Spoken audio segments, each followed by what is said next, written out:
C'est le débat de ce Smart Impact avec Pierre-Emmanuel Saint-Esprit. Bonjour. Bonjour, merci de me recevoir. Bienvenue, vous êtes directeur économie circulaire et décarbonation des clients chez Manutan. Clément Chenu, bonjour. Bonjour. Bienvenue à vous aussi, fondateur de Schistera Advisory et auteur de ce livre Génération circulaire, publié aux éditions Content A. Vous parlez dans ce livre de recroissance, c'est un peu le cœur du livre. C'est quoi la recroissance ? La recroissance qui peut être perçue comme un terme galvaudé. On a parlé de la décroissance beaucoup, la croissance verte. Et finalement, il faut regarder le contexte actuel de l'économie qui est qu'il y a des pans des secteurs qui vont disparaître et qui vont être remplacés par d'autres. Donc cette recroissance, si on prend l'exemple du secteur automobile, la voiture thermique est remplacée par la voiture électrique, donc cela va de soi. Il y a une décroissance d'une technologie vis-à-vis d'une autre. Et puis ça va plus loin que ça, puisque derrière, on va aussi développer des nouveaux modèles d'affaires qui vont compléter les chaînes de valeur que nous connaissons. Donc aujourd'hui, vous avez une voiture que vous vendez une fois, vous allez la vendre une deuxième fois, une troisième fois, une quatrième fois. Alors, c'était ma question, à quel point l'économie circulaire, parce que c'est le cœur de notre débat, participe ou est indispensable à cette recroissance? Elle est indispensable parce que elle permet d'aller sur des chaînes de valeur qui sont efficientes et résilientes. Donc on va arriver sur des produits qui sont extrêmement qualitatifs. On va rallonger la durée de vie. Et on va apporter de la satisfaction aux clients parce qu'on va certifier ni plus ni moins l'ensemble de ces produits qu'on va mettre à disposition et qui seront qualitatifs et liés à l'usage qu'on en fait proprement. Manutan, leader européen du e-commerce B2B, Pierre-Emmanuel Saint-Esprit, la place de l'économie circulaire dans ce modèle, depuis quand c'est devenu stratégique ou une évidence? C'est marrant parce que vous avez dit leader de l'économie circulaire et puis vous êtes revenu en arrière, mais potentiellement un jour leader de l'économie circulaire. En réalité, en fait, nous n'avons pas le choix d'entamer cette transformation chez Manutan. On distribue des biens d'équipement pour les bureaux et les entrepôts. Si on prend la partie écologique, 99% de notre bilan carbone, c'est le scope 3, les produits que nous vendons. Il faut absolument vendre des produits plus durables et des services.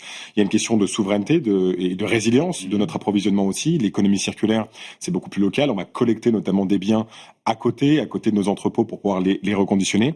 Il y a une pression réglementaire assez forte. On parle beaucoup d'un backlash écologique. Alors, c'est absolument pas ce qu'on voit, nous, notamment dans les ETI ou au sein notamment du mouvement des entreprises de taille intermédiaire. Aucun femme ou chef d'entreprise ou homme d'entreprise vous dira qu'il revient en arrière sur toute la trajectoire. C'est pas parce que dans certains pays, ce backlash est à l'œuvre que les entreprises freinent elles aussi. Non, c'est peut-être vrai sur 1, 2, 3 secteurs et puis c'est surtout très politique. Et la réalité, c'est que quand on entame une transformation comme celle-là, avec tous les avantages et les bénéfices produits pour l'environnement, pour la société, pour l'aspect social évidemment et pour l'aspect économique, on revient pas en arrière.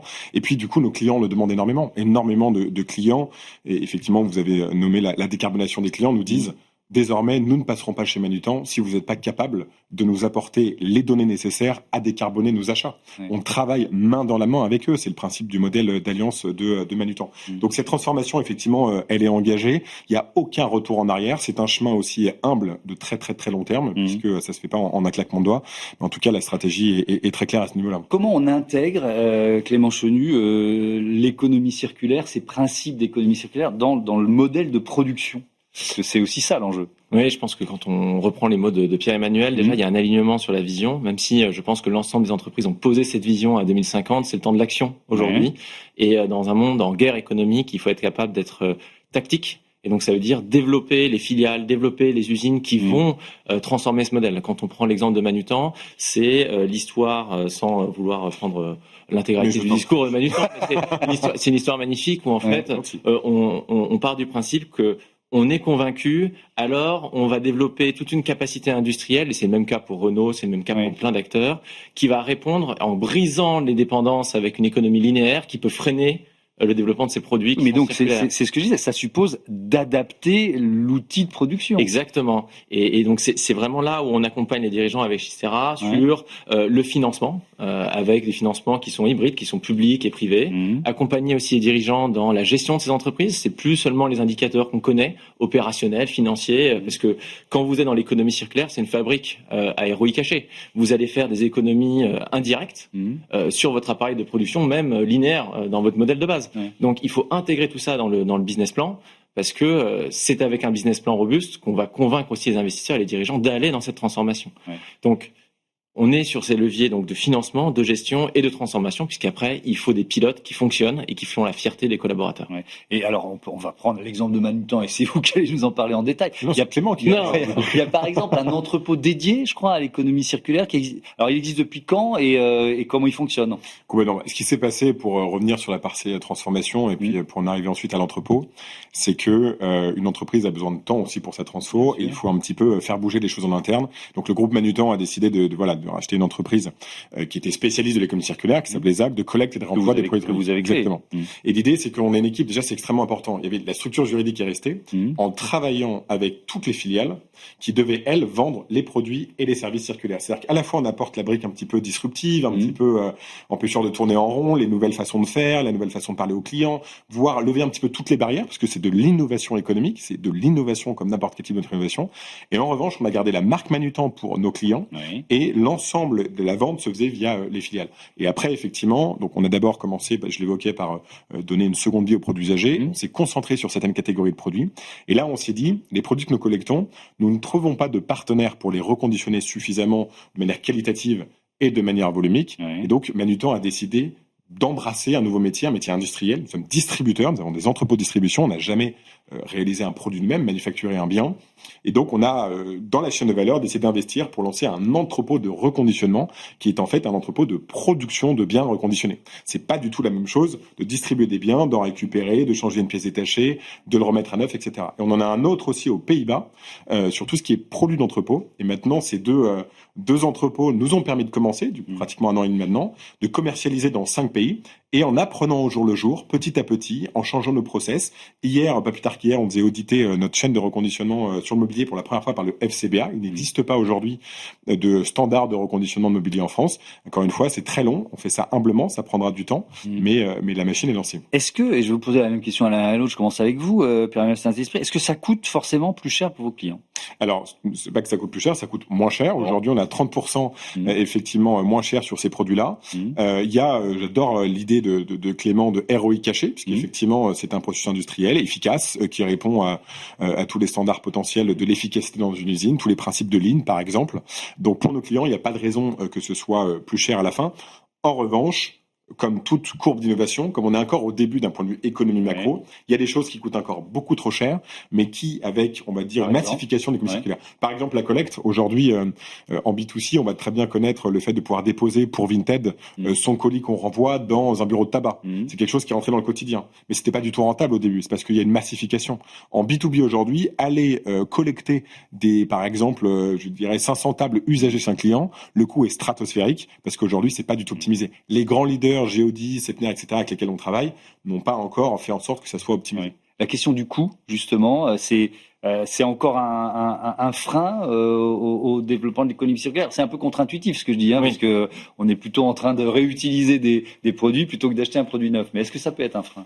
Déjà, pour rebondir sur ce que dit Pierre-Emmanuel, il y a 2 cas de figure. Il y a l'entreprise qui n'est pas circulaire, qui veut se transformer et aller vers des modèles circulaires, et il y a l'entreprise qui naît en étant naturellement circulaire. Donc, pour le deuxième cas, c'est des coûts de développement et d'innovation, avec certaines technologies qui existent déjà, ce qui lui permet donc d'atteindre une performance qui est autre. Et il y a beaucoup d'entreprises qui du coup fonctionnent très bien. Si vous prenez Back Market, ça fonctionne très bien sur ce qu'ils font dans leur modèle. Et puis il y a d'autres entreprises où pour le coup il faut les transformer.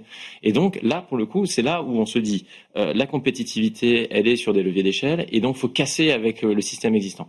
Donc si on est sur le consommateur, oui. Les produits sont plus rentables. Si on est sur la transformation des entreprises, il peut y avoir encore des technologies qui freinent. Et c'est logique. Et c'est une transformation. Et on l'a vécu avec le digital. Voyez l'intelligence artificielle.